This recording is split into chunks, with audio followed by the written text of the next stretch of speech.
ಎಲ್ಲರಿಗೂ ನಮಸ್ಕಾರ. ನನ್ನ ಯೂಟ್ಯೂಬ್ ಚಾನೆಲ್ಗೆ ಸ್ವಾಗತ.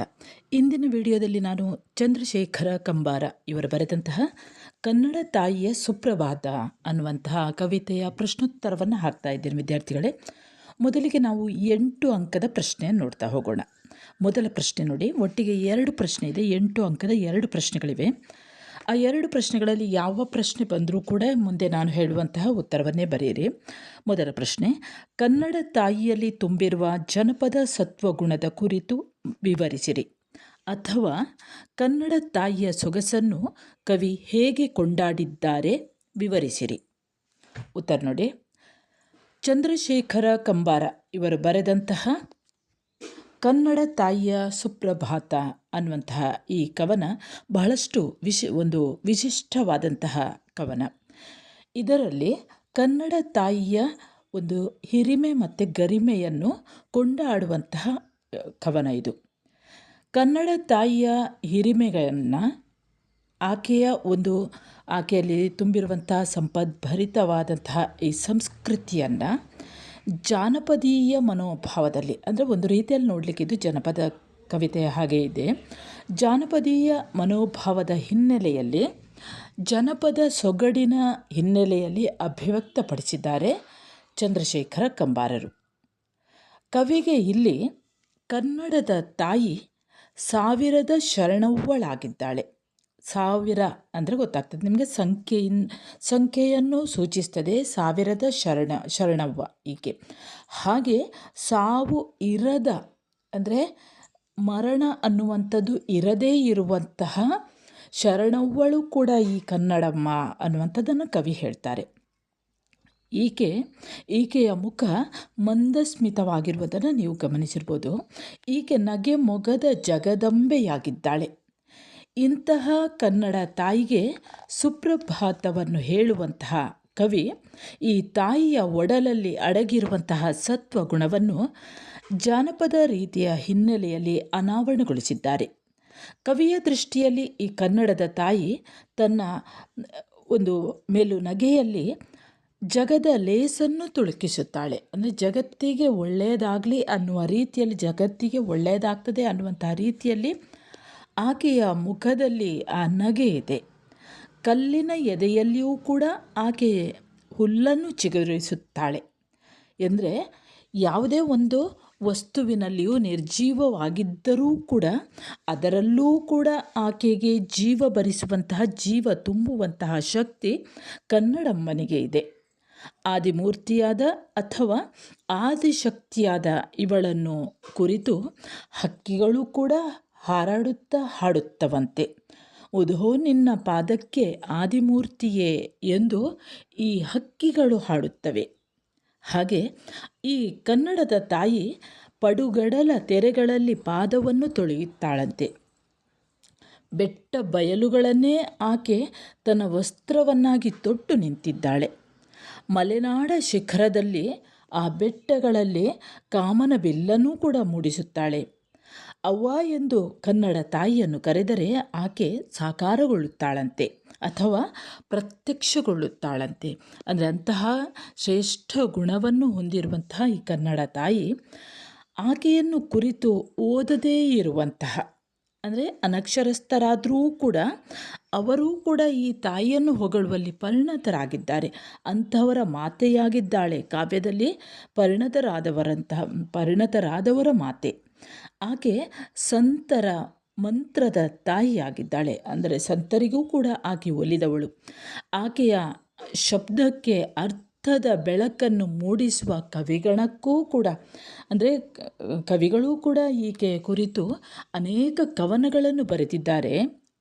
ಅವರಿಗೂ ಕೂಡ, ಈ ಕವಿಗಳ ಗುಂಪಿಗೂ ಕೂಡ ಕನ್ನಡಮ್ಮ ಕನ್ನಡ ತಾಯಿಯಾಗಿದ್ದಾಳೆ. ಹಾಗೆಯೇ ಕವಿಗಳು ಈ ಕನ್ನಡ ತಾಯಿಯನ್ನು ದಿನ ಬೆಳಗಾದ ತಕ್ಷಣ, ಅಂದರೆ ದಿನವೂ ಕೂಡ ಆಕೆಯ ಕುರಿತು ಹೊಗಳುತ್ತಾ ಇರುತ್ತಾರೆ, ಬರೆಯುತ್ತಾ ಇರುತ್ತಾರೆ. ಹೀಗೆ ಈ ಕನ್ನಡದ ಈ ತಾಯಿ ಅದರ ಜೊತೆಯಲ್ಲೇ ಕನ್ನಡ ಜಾಣೆಯರ ಎದೆಗೆ ಕನಸು ಕೊಡುತ್ತಾಳೆ. ಅಂದರೆ ಕನ್ನಡ ನಾಡಿನಲ್ಲಿ ಇರುವವರೆಲ್ಲ ಬುದ್ಧಿವಂತರಾದಂತಹ ಜಾಣೆಯರು ಕೂಡ ಇಲ್ಲಿದ್ದಾರೆ. ಅವರ ಕನಸಿಗೂ ಶಕ್ತಿಯನ್ನು ಕೊಡುತ್ತಾಳಂತೆ. ತನಗೆ ಬಾಗಿದವರಿಗೆ ತನ್ನ ಹೃದಯ ಭಾಗವನ್ನೇ ಕೊಡುವಳು. ಅಂದರೆ ಆಕೆಯನ್ನು ಕುರಿತು ಯಾರು ಏನು ಕೇಳಿದರೂ ಕೂಡ ಆಕೆ ತನ್ನ ಹೃದಯದಲ್ಲೇ ಸ್ಥಾನವನ್ನು ಕೊಡುತ್ತಾಳೆ. ಆಕೆಗೆ ಯಾರು ಶರಣಾಗತಿಯನ್ನು ಬಯಸಿ ಬರ್ತಾರೋ ಅಂಥವರಿಗೆ ಆಕೆ ತನ್ನ ಹೃದಯದಲ್ಲಿ ಜಾಗವನ್ನು ಕೊಡುತ್ತಾಳೆ. ಧರ್ಮ ಧಾರಾಳತನಗಳಲ್ಲಿ ಅವಳಂತಹ ದೊಡ್ಡವರು ಈ ಲೋಕದಲ್ಲಿ ಇನ್ನೊಬ್ಬರಿಲ್ಲ ಅಂತ ಕವಿ ಹೇಳ್ತಾರೆ ಇಲ್ಲಿ.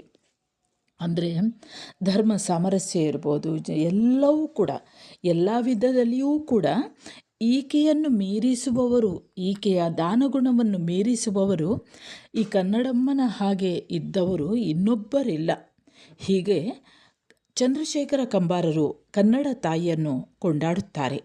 ಈ ಕನ್ನಡ ತಾಯಿಯ ಕರುಣೆ ಅಥವಾ ಆಕೆಯ ಅನುಕಂಪ 14 ಲೋಕಗಳಿಗೂ ಹಬ್ಬಿ ಅಧಿಕವಾಗಲಿ ಎಂದು, ಹಾಗೆ ತೂಗು ತೊಟ್ಟಿಲು ಬೆಳ್ಳಿ ಬಟ್ಟಲದ ಈ ತಾಯಿಯ ಕರುಣೆಯಿಂದ ಹಾಲು ಹೊನ್ನು ಉಕ್ಕಲಿ ಎಂದು ಕವಿ ಹಾರೈಸುತ್ತಾರೆ. ವಿದ್ಯಾರ್ಥಿಗಳೇ, ಮುಂದೆ 5 ಅಂಕದ ಪ್ರಶ್ನೆ ಇದೆ ನೋಡಿ. ಆ 5 ಅಂಕದ ಪ್ರಶ್ನೆಯಲ್ಲಿ ಮೊದಲ ಪ್ರಶ್ನೆ, ಕನ್ನಡ ತಾಯಿಯ ಸುಪ್ರಭಾತ ಕವನದ ಆಶಯವನ್ನು, ಸ್ವಾರಸ್ಯವನ್ನು ನಿರೂಪಿಸಿರಿ. ಕನ್ನಡ ತಾಯಿಯ ಸುಪ್ರಭಾತ ಹೆಸರೇ ಸೂಚಿಸುವಂತೆ, ಸುಪ್ರಭಾತ ಅಂದರೆ ನಿಮಗೆಲ್ಲ ಗೊತ್ತಿದೆ, ಮುಂಜಾನೆ ಪಠಿಸುವಂತಹ ಪದ್ಯ ಇರ್ಬೋದು ಅಥವಾ ಸ್ತೋತ್ರ ಇರ್ಬೋದು. ಅಂದರೆ ಬೆಳಗಿನ ಜಾವದಲ್ಲಿ ಮಾಡುವಂತಹ ಪ್ರಾರ್ಥನೆ. ಇದು ಕನ್ನಡ ತಾಯಿಯ ಹಿರಿಮೆ ಗರಿಮೆಯನ್ನು, ಆ ಕನ್ನಡ ನಾಡಿನ ಪಾರಮ್ಯವನ್ನು, ಮಹಿಮೆಯನ್ನು ಕೊಂಡಾಡಿ ಬರೆದಂತಹ ಪದ್ಯ. ಬೆಳಗಿನ ವರ್ಣನೆಯಿಂದ ಪ್ರಾರಂಭವಾಗುವಂತಹ ಈ ಕವನದಲ್ಲಿ ನಮಗೆಲ್ಲ ಮೊದಲಿಗೆ ಸ್ವರ್ಗ ದರ್ಶನವನ್ನು ಮಾಡಿಕೊಟ್ಟು, ಅನಂತರ 1000 ಶರಣವ್ವನಾದ ನಗುಮೊಗದ ಜಗದಂಬೆಯಾದ ಕನ್ನಡ ತಾಯಿಯ ಶಕ್ತಿ ಸಾಮರ್ಥ್ಯವನ್ನು, ಆಕೆಯ ಹಿರಿಮೆ ಗರಿಮೆಗಳ ಅನಾವರಣಕ್ಕೆ ಕವಿ ಅಣೆಯಾಗ್ತಾರೆ.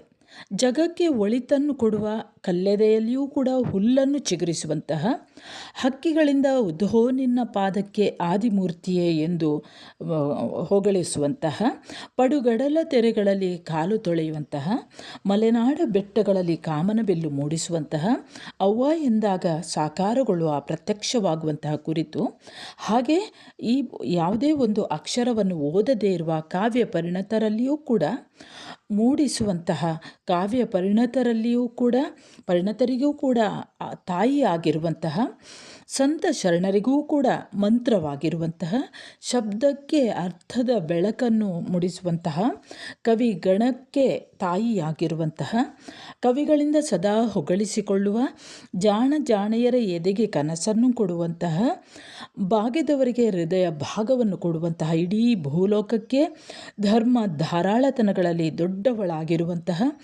14 ಲೋಕಕ್ಕೆ ತನ್ನ ಕರುಣೆಯನ್ನು ಹಬ್ಬಿಸಿ ಹಾಲು ಹೊನ್ನು ಉಕ್ಕಿಸುವಂತಹ ಕನ್ನಡ ತಾಯಿಯ ದಿವ್ಯ ವ್ಯಕ್ತಿತ್ವದ ಹಿನ್ನೆಲೆಯಲ್ಲಿ ಆಕೆಯ ಒಂದು ಹಿರಿಮೆ ಗರಿಮೆಯನ್ನು ಸುಂದರವಾಗಿ ಕಟ್ಟಿಕೊಡ್ತದೆ ಈ ಕವನ. ಇನ್ನು ಒಂದು ಹಾಗೆ ಟಿಪ್ಪಣಿ ಇದೆ, ಕನ್ನಡ ತಾಯಿಯ ಸುಪ್ರಭಾತ ಅನ್ನುವಂಥದ್ದು. ಇದೇ ಉತ್ತರವನ್ನು ಬರೆಯಿರಿ. ಹಾಗೆ 1-2 ಅಂಕದ ಪ್ರಶ್ನೆಗಳು, 1 ಅಂಕದ ಪ್ರಶ್ನೆಗಳು. ಮೊದಲ ಪ್ರಶ್ನೆ ನೋಡಿ, ಕನ್ನಡ ತಾಯಿಯ ಸುಪ್ರಭಾತ ಕವನದ ಕರ್ತೃ ಯಾರು? ಉತ್ತರ ಚಂದ್ರಶೇಖರ ಕಂಬಾರ. 2ನೇ ಪ್ರಶ್ನೆ, ಕನ್ನಡ ತಾಯಿಯ ಸುಪ್ರಭಾತ ಕವನದ ತಿರುಳು ಏನು? ಉತ್ತರ ಕನ್ನಡ ತಾಯಿಯ ಸತ್ವಗುಣವನ್ನು ಪ್ರತಿಪಾದಿಸುವುದು ಈ ಕವನದ ತಿರುಳು. 3ನೇ ಪ್ರಶ್ನೆ, ಕೋಳಿ ಕೂಗಿದಾಗ ಬೆಳಗಿದ್ದು ಏನು? ಉತ್ತರ ಮೂಡಣ. 4ನೇ ಪ್ರಶ್ನೆ, ಹೂವಿನಲ್ಲಿ ಅರಳಿದ್ದು ಏನು? ಉತ್ತರ ಕೈಲಾಸ. 5ನೇ ಪ್ರಶ್ನೆ, ಸೂಸು ನಗೆಯಲ್ಲಿ ಜಗದ ಲೇಸು ತುಳುಕಿಸುವವಳು ಯಾರು? ಉತ್ತರ ಕನ್ನಡ ತಾಯಿ. 6ನೇ ಪ್ರಶ್ನೆ, ಕನ್ನಡ ತಾಯಿಯನ್ನು ಕವಿ ಏನೆಂದು ಸಂಬೋಧಿಸುತ್ತಾನೆ? ಉತ್ತರ ಕನ್ನಡ ತಾಯಿಯನ್ನು ಕವಿ 1000 ಶರಣವ್ವ ನಗೆಮೊಗದ ಜಗದಂಬೆ ಎಂದು ಸಂಬೋಧಿಸುತ್ತಾರೆ. 7ನೇ ಪ್ರಶ್ನೆ, ಕುರಿತು ಓದದ ಕಾವ್ಯ ಪರಿಣತರ ಮಾತೆ ಯಾರು? ಉತ್ತರ ಕನ್ನಡ ತಾಯಿ. 8ನೇ ಪ್ರಶ್ನೆ, ಶಬ್ದಕ್ಕೆ ಬೆಳಕನ್ನು ಮೂಡಿಸುವ ಗಣ ಯಾವುದು? ಉತ್ತರ ಕವಿಗಣ. ಗಣ ಅಂದರೆ ಗುಂಪು. 9ನೇ ಪ್ರಶ್ನೆ, ಧರ್ಮ ಧಾರಾಳತನದಲ್ಲಿ ದೊಡ್ಡವಳು ಯಾರು? ಉತ್ತರ ಕನ್ನಡ ತಾಯಿ. 10ನೇ ಪ್ರಶ್ನೆ, ತೂಗು ತೊಟ್ಟಿಲ ಬೆಳ್ಳಿ ಬಟ್ಟಲದ ತಾಯಿ ಯಾರು? ಉತ್ತರ ಕನ್ನಡ ತಾಯಿ. ಸರಿ ವಿದ್ಯಾರ್ಥಿಗಳೇ, ಇಲ್ಲಿಗೆ ಕನ್ನಡ ತಾಯಿಯ ಸುಪ್ರಭಾತ ಅನ್ನುವಂತಹ ಕವಿತೆಯ ಪ್ರಶ್ನೋತ್ತರಗಳು ಮುಕ್ತಾಯವಾಗ್ತದೆ. ನೀವು ನನ್ನ ಚಾನಲ್ಗೆ ಹೊಸಬರಾಗಿದ್ದಲ್ಲಿ ಮೊದಲು ಸಬ್ಸ್ಕ್ರೈಬ್ ಮಾಡುವುದನ್ನು ಮರೆಯದಿರಿ. ನಿಮ್ಮ ಕನ್ನಡ ಪಠ್ಯಪುಸ್ತಕಕ್ಕೆ ಸಂಬಂಧಿಸಿದ ಹಾಗೆ ಅನೇಕ ವಿಡಿಯೋಗಳನ್ನು ಹಾಕಿದ್ದೇನೆ, ಅಲ್ಲಿಗೂ ಭೇಟಿ ನೀಡಿ. ಒಂದು ಲೈಕ್ ಕೊಡಿ, ಕಮೆಂಟ್ ಮಾಡಿ, ಶೇರ್ ಮಾಡಿ. ಮುಂದೆ ಹೊಸ ವಿಷಯದೊಂದಿಗೆ ಮತ್ತೆ ಬರುತ್ತೇನೆ. ಅಲ್ಲಿಯವರೆಗೆ ನಮಸ್ಕಾರ.